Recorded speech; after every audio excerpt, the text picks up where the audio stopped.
Let's talk about traveling and getting on airplanes as a DACA recipient. I do want to say that I am not an immigration expert. This is just my meandering experience. In the last year and a half, I've taken a handful of flights. I mainly have flown from San Francisco, and I've never had any issues whilst flying. I've never spotted ICE at an airport. However, that doesn't mean that they're not around.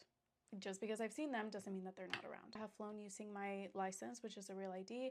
I've also used my Mexican passport, and I've used my EAD card, which is your employment card or DACA card. And I haven't had any issues. I've never been questioned. When I used my passport, I used it because my license had expired and I was waiting for the new one. And I also took my EAD card as backup just in case they asked me any questions. I do want to say that I have a pretty clean immigration case. I don't have any outstanding deportation orders.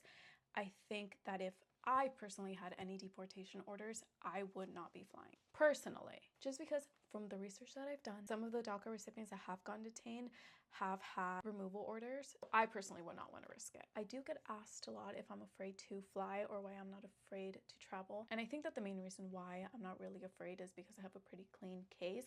That doesn't mean that things couldn't change, and as we have seen. And I think that if you are afraid or are cautious about traveling and just being out in the world, I think that is absolutely valid. There are enough reasons as to why people are feeling like that. Like, the way I see it, I have two options. I can sit here and live in fear, or I can go out and try to live my life as normal as I possibly can, even though I do feel like I have this little cloud looming over me, and every time I open the news, it's always something bad and awful. We're barely a year and a half into this presidency, and I've done so much in the last year and a half, like more than I've ever done in the 27 years I've been alive. 28?